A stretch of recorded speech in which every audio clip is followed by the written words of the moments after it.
So இந்த கிளாஸில் நம்ம என்ன பார்க்க போகிறோம்னா நம்ம வந்து இது கிளாஸ் 2 ஓகேவா. கிளாஸ் 1ல் வந்து நம்ம பார்த்தோம்னா இனிஷியல் கான்ஃபிகரேஷன் சர்வரில் வந்து ஈஸியாக ப்ரமோட் பண்ணுறதுக்கு முன்னாடி இனிஷியல் கான்ஃபிகரேஷன் பார்த்தோம். அதுக்கடுத்து வந்து promote the server to DC அது பார்த்தோம். அதுக்கடுத்து வந்து டிஎன்எஸ் ஏடிலேயே வந்து வித்தின் ஏடி சர்வர்லேயே எப்படி வந்து டிஎன்எஸ் சர்வர் இன்ஸ்டால் பண்ணுறது அப்படின்னு சொல்லிட்டு பார்த்தோம். ஸோ நான் 5th வீடியோவில் லாஸ்ட்டில் சொல்லியிருந்தேன். இது மாதிரி நெக்ஸ்ட் கிளாஸ் என்ன பார்க்க போகிறோம்னா attributes, object, active directory user and computer உள்ளார என்னென்ன இருக்குன்னு சொல்லிட்டு பார்க்குறோன்னு சொல்லிட்டு 5th கிளாஸில் சொல்லியிருந்தேன். ஆக்சுவலாக 5th கிளாஸ் முடிஞ்சோடனே நான் 6th கிளாஸில் வந்து டிஎன்எஸ் தான் எடுக்கணும். ஸோ நான் 5th கிளாஸ்லேயே என்ன சொல்லிட்டேன்னா நான் வந்து இது எடுக்கிறேன், active directory users and computer எடுக்கிறேன்னு சொல்லிட்டேன். ஸோ அந்த கிளாஸில் நான் எடுக்கலை, ஏன்னா நெக்ஸ்ட் கிளாஸ் வந்து நான் டிஎன்எஸ் தான் பண்ணணும். ஸோ அந்த டிஎன்எஸ் கிளாஸ் பண்ணிட்டேன். ஓகேவா. ஸோ இது வந்து 7th video class 2. So class ஒன்னில் மொத்தம் 3 பார்ட்டு கொடுத்துருக்கேன். ஒன்று வந்து இனிஷியல் கான்ஃபிகரேஷன், அடுத்து வந்து promote the server to DC, அடுத்து வந்து how to install the DNS configuration within the same AD அப்படின்னு சொல்லிட்டு கொடுத்துருக்கேன். ஸோ இது வந்து கிளாஸ் 2 பொறுத்த வரைக்கும் ஆக்டிவ் டைரக்டரி யூசர்ஸ் அண்ட் கம்ப்யூட்டர்ஸ்ன்னு சொல்லிட்டு அது உள்ளார என்னென்ன இருக்குது, ஆப்ஜெக்ட்னா என்ன. ஸோ இதுதான் நம்மளோட கிளாஸ் 2ல் வந்து ஆப்ஜெக்ட்னா என்ன, ஆட்ரிபியூட்ஸ்னா என்ன, ஆட்ரிபியூட்ஸ் வேல்யூனா என்ன, கிளாஸஸ்னா என்ன அப்படின்னு சொல்லிட்டு ஆட்ரிபியூட் அப்படின்னு சொல்லிட்டு தான் இந்த இதில் பார்க்க போகிறோம். Attributes okay. Attributes class okay. இதுதான் நம்ம வந்து இந்த கிளாஸில் வந்து நம்ம பார்க்க போகிறோம். ஃபஸ்ட்டு ஆப்ஜெக்ட்னா என்ன அப்படின்னு சொல்லிட்டு பார்த்தீங்கன்னா, இந்த ஆப்ஜெக்ட் வந்து நம்ம வந்து ஒரு அக்கௌண்ட் கிரியேட் ஆகிறதுக்காக யூஸ் ஆகிறது தான் ஒரு ஆப்ஜெக்ட். நம்ம வந்து ஒரு அக்கௌண்ட் கிரியேட் ஆகி அது வந்து இப்போ நான் ஒரு அக்கௌண்ட் கிரியேட் பண்ண போகிறேன், ஒரு யூசர் அக்கௌண்ட் கிரியேட் பண்ண போகிறேன். அது ஃபுல்லாக யூசர் அக்கௌண்ட் கிரியேட் ஆகி ஃபினிஷ் கொடுத்துட்டு அந்த யூசர் அக்கௌண்ட் கிரியேட் ஆகிடுச்சுல, அதுதான் ஆப்ஜெக்ட். ஓகேவா. ஒரு அக்கௌண்ட் கிரியேட் ஆகிற பிறகு கிரியேட் ஆகி முடித்தது அந்த அந்த அக்கௌண்ட்டை பார்க்கும்போது அதான் ஆப்ஜெக்ட். ஸோ இதை தெளிவாக சொல்லணும்னா நான் வந்து சர்வருக்கு போயிடுறேன். சர்வரில் போயிட்டு அந்த ஆப்ஜெக்ட் நம்ம எதற்கு சொன்னோம்னா, நான் வந்து active directory users and groups அப்படின்னு சொல்லிட்டு இருக்குல்ல, அது உள்ளார போனீங்கன்னா இதில் தான் நம்மளுக்கு ஆப்ஜெக்ட், ஆட்ரிபியூட்ஸ், கிளாஸஸ் அப்படின்னு சொல்லிட்டு அது உள்ளார தான் பார்க்க போகிறோம். ஸோ இதில் வந்து இந்த இதுனா வந்து கண்டெய்னர். ஓகேவா. இந்த உங்களுக்கு வந்து டொமைன் நேமுக்கு கீழே built in computers, domain controllers, foreign security policies, manager service accounts, users, இதெல்லாம் வந்து கண்டெய்னர்ஸ். ஓகேவா. ஸோ கண்டெய்னர்ஸ் உள்ளது தான் ஆப்ஜெக்ட். இதுனா ஆப்ஜெக்ட். ஓகே. இது ஆப்ஜெக்ட். இது வந்து பில்ட்-இன் ஆப்ஜெக்ட். ஓகேவா. Built-in groups object. ஓகே. இது வந்து கம்ப்யூட்டர், உங்கள் நார்மல் பிசியை வந்து நீங்கள் டொமைனில் ஜாயின் பண்ணும் போது என்ன ஆகும்னா இந்த இடத்துல வந்து கம்ப்யூட்டர் ஆப்ஜெக்ட் வந்து ஜென்ரேட் ஆகும். ஸோ இது வந்து டொமைன் கண்ட்ரோலர் உள்ளார போனீங்கன்னா இது வந்து உங்களோட சர்வரோட ஆப்ஜெக்ட். டொமைன் கண்ட்ரோலரோட இந்த சர்வர் பேர் வந்துருச்சுல, இது ஒரு ஆப்ஜெக்ட். ஓகேவா. ஸோ யூசர்ஸுக்கு போனீங்கன்னா இதுவெல்லாம் வந்து ஆப்ஜெக்ட். ஓகேவா. ஸோ ஆப்ஜெக்ட் எப்படி உருவாகுது அப்படின்னு பார்த்தீங்கன்னா, இது வந்து பை டிஃபால்ட்டாக இந்த சிஸ்டத்தில் உள்ள ஆப்ஜெக்ட். பை டிஃபால்ட்டாக இந்த சிஸ்டத்தில் உள்ள ஆப்ஜெக்ட். ஸோ ஆப்ஜெக்ட் எப்படி உருவாக்கலாம் அப்படின்னு பார்த்தீங்கன்னா, நம்ம வந்து நார்மலாக ஆப்ஜெக்டில் வந்து எத்தனை ஆப்ஜெக்ட் நம்ம உருவாக்கலாம், எந்த மாதிரி டைப்பில் ஆப்ஜெக்ட் உருவாக்கலாம் உங்களுக்கு தெரியணும்னா ஜஸ்ட் ரைட் கிளிக் பண்ணிவிட்டு நியூவில் போயிட்டு பார்த்தீங்கன்னா இவ்வளோ ஆப்ஜெக்ட் நம்ம உருவாக்கலாம். ஓகேவா. Computer, contact, groups, inet, org person, அதுக்கடுத்து வந்து பிரிண்டர்ஸ், யூசர்ஸ், ஷேர் பாயிண்ட், இத்தனை ஆப்ஜெக்ட் நம்ம வந்து உருவாக்கலாம்.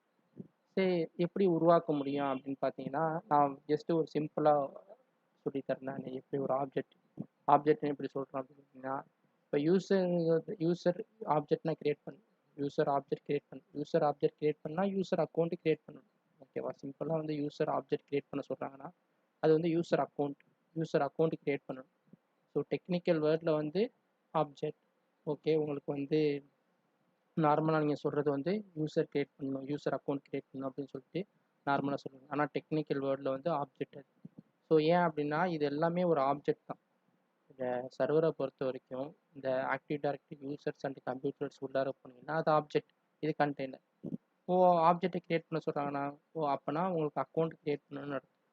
ஸோ இதில் போயிட்டு நீங்கள் என்ன செய்றீங்க, யூசர்ஸ் அப்படின்னு போயிட்டீங்கன்னா இது வந்து இந்த மேலே பார்த்தீங்கன்னாலே உங்களுக்கு தெரியும், நியூ ஆப்ஜெக்ட்னு போட்டுருக்கு பாருங்க, நியூ அக்கௌண்ட்டுன்னு போடல, நியூ ஆப்ஜெக்ட். ஓகேவா? ஸோ இதில் இது வந்து ஒரு டெம்ப்ளேட்டுங்க. ஸோ இது யூசரை கிரியேட் பண்ணுறதுக்கு நம்மளுக்கு ஆப்ஜெக்ட்டு எந்த ஆப்ஜெக்ட்னு சொல்லிட்டு பார்க்கணும். அந்த ஆப்ஜெக்டை யூசர் கிரியேட் பண்ணுற ஆப்ஜெக்டை நான் கொடுத்துட்டேன். ஸோ அந்த கொடுத்தோடனே ஒரு சின்ன ஒரு விண்டோ மாதிரி வந்துச்சு பார்த்தீங்களா, இந்த இது வந்து டெம்ப்ளேட். டெம்ப்ளேட்டை பொறுத்த வரைக்கும் நம்மளுக்கு வந்து மேண்டரி அப்படின்னு சொல்லிட்டு சொல்லுவோம். கண்டிப்பாக நம்மளுக்கு வந்து சில வேல்யூஸ்லாம் வேணும். ஓகேவா? டெம்ப்ளேட்ஸை பொறுத்த வரைக்கும் கண்டிப்பாக நம்மளுக்கு வந்து ஒரு சில வேல்யூஸ்லாம் வேணும். ஸோ இதை நீங்கள் வந்து நெக்ஸ்ட்டுன்னு இருக்குல்ல, அதை வந்து நீங்கள் வந்து அந்த வேல்யூஸ், கரண்ட் வேல்யூஸ் வந்து என்னென்ன வேல்யூஸ் வேணுமோ அதை மட்டும் என்ட்ரு பண்ணால் தான் உங்களுக்கு நெக்ஸ்ட்டு போகும், இல்லாட்டி நெக்ஸ்ட்டு போகாது. ஸோ இந்த first name, last name, full name, log on name அப்படின்னு இருக்குல்ல. ஸோ ஆப்ஜெக்ட்னா என்னன்னு நம்ம பார்த்தாச்சு, ஆப்ஜெக்ட்னா என்னன்னு பார்த்தாச்சு. ஸோ அடுத்து பார்த்தீங்கன்னா ஆட்ரிபியூட்ஸ்.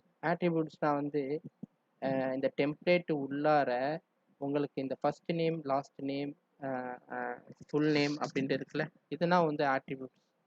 ஸோ ஆட்ரிபியூட்ஸை பொறுத்த வரைக்கும் உங்களுக்கு வந்து மேண்டரி அப்படின்னு சொல்லிட்டு சொல்லுவாங்க. அதை வந்து நீங்கள் மஸ்ட்டு என்ட்ரு பண்ணியே ஆகணும். இந்த வேலையை வந்து மஸ்ட்டு என்ட்ரு பண்ணியே ஆகணும், இல்லாட்டி வந்து என்ட்ரு பண்ணாமையும் இருக்கலாம் சில வேல்யூ. ஸோ என்னென்னா இதில் வேணும் அப்படின்னு பார்த்தீங்கன்னா, என்னென்ன ஆட்ரிபியூட்ஸ் வந்து நம்மளுக்கு மஸ்ட் அப்படின்னு பார்த்தீங்கன்னா, யூசர் நேம் அது மஸ்ட்டுங்க. அடுத்து ஃபுல் நேம், அடுத்து லாகான் யூசர் லாகான் நேம், அது வந்து மஸ்ட். ஸோ நான் இப்போ வந்து ஃபார் எக்ஸாம்பிள் ஒரு யூசர் கிரியேட் பண்ணுறேன், யூசர் 2 அப்படின்னு சொல்லிட்டு கிரியேட் பண்ணுறேன். லாகான் வந்து யூசர் டாட் 2 அப்படின்னு சொல்லிட்டு கொடுத்துட்றேன். ஸோ எனக்கு இந்த லாகான் நேம் கொடுக்காம இருக்கும் போது எனக்கு வந்து இங்கே நெக்ஸ்ட்டு வரல பாருங்க. ஸோ அப்போ வந்து இது மஸ்ட்டு, இந்த வேல்யூ, இந்த இது வந்து மஸ்ட்டு. ஸோ பார்த்தீங்கன்னா இப்போ வந்து நான் ஃபஸ்ட்டு நேம் எடுத்துடுறேன், ஆனால் வந்து லாகான் நேம் மட்டும் கொடுக்குறேன் அப்படின்ட்டா எனக்கு வராது. ஸோ இதில் சில வேல்யூஸ் வந்து இம்பார்ட்டன்ட், சில என்ட்ரி வந்து மஸ்ட் இம்பார்ட்டன்ட். ஸோ இந்த என்ட்ரிக்கு பேர் என்னன்னா, இந்த என்ட்ரிக்கு பேர் என்னன்னா ஆட்ரிபியூட்ஸ் வேல்யூ அப்படின்னு சொல்லிட்டு சொல்லுவாங்க. ஸோ ஃபஸ்ட்டு நம்ம என்ன செஞ்சோம், ஆப்ஜெக்ட்னா பார்த்தோம். ஸோ நியூ ஆப்ஜெக்ட், இந்த ஆப்ஜெக்ட் உள்ளார கிரியேட் பண்ணுறதுக்கு நம்மளுக்கு வந்து ஆட்ரிபியூட்ஸ் வேணும். ஆட்ரிபியூட்ஸ் நேம் அது மென்ஷன் பண்ணியிருக்கோம் பை டிஃபால்ட்டாக. அந்த ஆட்ரிபியூட்ஸில் நம்மளுக்கு வந்து என்ட்ரு பண்ணுறது எல்லாமே வந்து ஆட்ரிபியூட்ஸ் வேல்யூ அப்படின்னு சொல்லிட்டு அர்த்தம். ஸோ இப்போனா ஃபஸ்ட் நேமுங்கிறது ஒரு ஆட்ரிபியூட், நான் என்ட்ரு பண்ணேன்னா இது ஆட்ரிபியூட் வேல்யூ. ஸோ இந்த யூசர் லாகான் நேம்ங்கிறது வந்து ஒரு ஆட்ரிபியூட், நான் இப்போ என்ட்ரு பண்ணேன்னா ஆட்ரிபியூட் வேல்யூ. ஓகேவா? புரிஞ்சா உங்களுக்கு? ஸோ நெக்ஸ்ட்டு கொடுக்குறேன், இது ஒரு ஆட்ரிபியூட், இது எல்லாமே ஒரு ஆட்ரிபியூட். ஓகேவா? நான் வந்து என்ன செய்கிறேன், என்னோடய பாஸ்வேர்டு கொடுக்குறேன். பை டிஃபால்ட்டாகவே வந்து மைக்ரோசாஃப்ட் வந்து பாஸ்வேர்டு கொடுக்காம நீங்கள் எம்டி பாஸ்வேர்டு வச்சுட்டு நெக்ஸ்ட்டு கொடுத்துட்டு ஃபினிஷ் பண்ண முடியாது. மைக்ரோசாஃப்ட் பாலிசி படி உங்களுக்கு வந்து மஸ்ட் ஒரு பாஸ்வேர்டு இருக்கும்.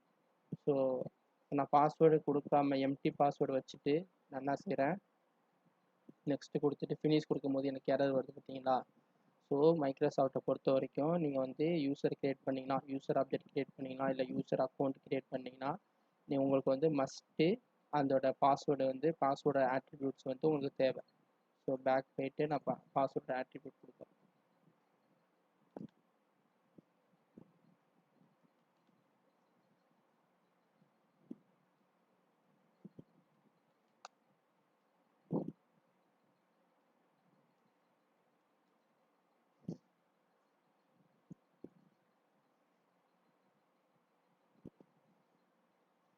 ஓகேவா?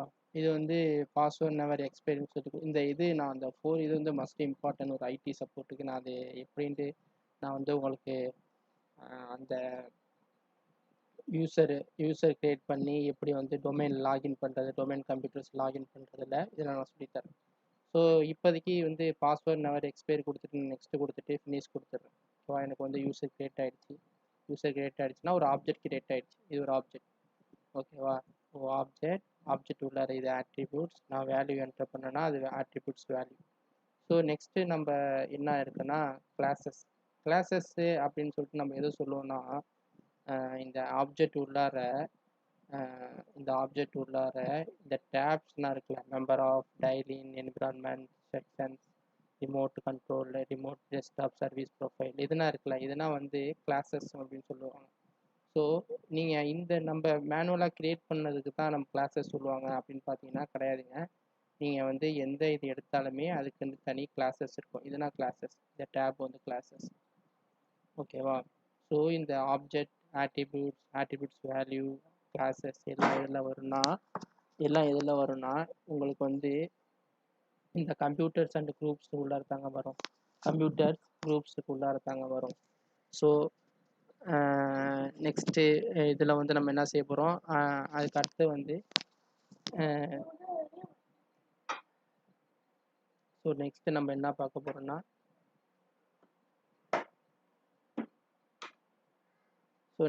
நம்ம பார்க்க போகிறோம்னா நம்ம வந்து எப்படி வந்து ஒரு கம்ப்யூட்டர் வந்து டொமைனில் ஜாயின் பண்ணுறது, டொமைனில் ஜாயின் பண்ணும்போது என்னென்ன ஆகும் அப்படின்னு சொல்லிட்டு பார்ப்போம். அதுக்கு அடுத்தது வந்து டொமைனில் எப்படி ஜாயின் பண்ணுறது ஃபஸ்ட்டு பார்ப்போம். அதுக்கு அடுத்து வந்து யூசர் கிரியேட் பண்ணுறது சொல்லிட்டு பார்ப்போம்.